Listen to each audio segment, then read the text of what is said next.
In today's video, I'm going to teach you how to navigate Asana's project settings and see where premium features would appear even if you don't have a premium subscription. We'll keep things simple and focused so you can confidently explore what's available in any project. Start by logging into your Asana account on desktop. The desktop interface gives you the full layout with all the controls we'll reference. Once you're in, open a project you want to explore. You can pick any project. This walkthrough is about understanding the layout, not changing anything critical. If you have a lot of projects, use the search bar or your sidebar to get there quickly.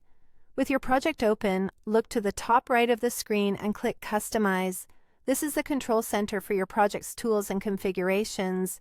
Even on a free plan, you'll see where everything lives and which options are gated behind Premium. Inside Customize, you'll see several menus. AI Studio is where you can explore automation prompts and task AI. Depending on your plan, some advanced options may be read-only or show an upgrade label. Rules let you set up automations for tasks such as assigning, moving, or updating fields automatically. You can preview what's possible, and some rules may require Premium to enable. Workflow features give you a bird's-eye view of how tasks progress, including boards and statuses. Fields is where you view and add custom fields to track things like priority, stage, or effort.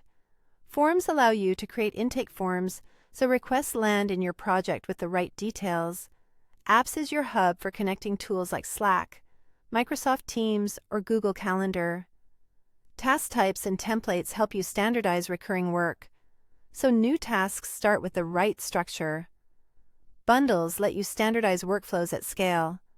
This is a premium-only feature, so you'll see an indicator if you don't have access. Finally, Project Settings is where you edit project info and manage members. Hover over any feature to see a short description. As you do, look for upgrade prompts on premium features, like bundles or certain AI Studio capabilities. These tooltips help you understand what each option does without turning anything on. Take a moment to click into a few menus and notice where buttons, drop-downs, and settings are located. This familiarity will make future changes much faster. When you're ready, open Project Settings to review members, notification preferences, and project privacy. This is where you control who can see and edit the project and how updates are communicated to your team. That's it. Now you know exactly where to find and evaluate Asana's project settings in premium areas.